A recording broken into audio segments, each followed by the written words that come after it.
வெற்றிவேல் முருகனுக்கு அரோகரா, வீரவேல் முருகனுக்கு அரோகரா. வணக்கம் நண்பர்களே. இன்றைக்கு செவ்வாய்க்கிழமை. நம்ம முருகனை பற்றி பேசாமல் இருக்க முடியுமா? முருகனை பற்றி பேசுகிறப்ப செவ்வாய் கிரகத்தை பற்றி பேசாமல் இருக்க முடியுமா? கண்டிப்பாக நண்பர்களே.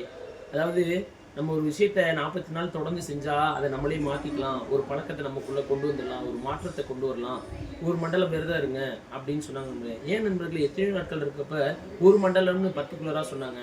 சில பேர் சொல்லுவாங்க 27 நட்சத்திரம், 9 கிரகங்கள் இருக்குது, 12 ராசி இருக்குது, ஸோ எல்லாத்தையும் கூட்டினா 48 வருது, அதனால 48 நாள் விரதம் தான். அப்படி கிடையாது நண்பர்களே. இந்த செவ்வாய் கிரகம் ஒரு கட்டத்திலிருந்து ஒரு ராசியிலேருந்து இன்னொரு ராசிக்கு பயிற்சி ஆகக்கூடிய நாட்கள் 48 நாட்கள் நண்பர்களே.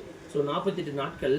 செவ்வாய்ன்றது ரத்தம். ஸோ ஒரு விஷயத்தை நம்ம தொடர்ந்து செய்கிறப்ப 48 நாள் தொடர்ந்து செஞ்சோம்னா நம்ம செய்யக்கூடிய ஒரு விஷயம் 48 நாளில் ரத்தத்தில் பதிவாயிரும் நண்பர்களே. ஸோ இந்த காரணத்தினால தான் ஒரு விஷயத்தை தொடர்ந்து செய்யுங்க, ஒரு மண்டல காலம் விரதம் இருங்க, நம்ம வாழ்க்கையிலையும் நம்ம உடல்லையும் நம்ம மனநிலையும் ஒரு மாற்றத்தை உருவாக்கிக்கலாம் சொன்னாங்க நண்பர்களே. சரிங்களா? ஒரு விஷயத்த சொல்கிறாங்கன்னா அதில் அர்த்தமும் அதில் உள்ள விஷயமும் இல்லாமல் சும்மா சொல்ல மாட்டாங்க. ஸோ அதனால் நீங்களும் உங்கள் வாழ்க்கையில் ஒரு மாற்றத்தை உண்டாக்கணும், இல்லை ஒரு பழக்கத்தை விட்டு வெளியில் வரணும் அப்படின்னா 48 நாள் அதை தொடர்ந்து பண்ணுங்கள். கண்டிப்பாக நல்ல ஒரு முயற்சியும் மாற்றத்தையும் உருவாக்கலாம்னு சொல்லி முனியா மீடியா சேனலை லைக் பண்ணுங்கள், ஷேர் பண்ணுங்கள், சப்ஸ்கிரைப் பண்ணுங்கள் நண்பர்களே.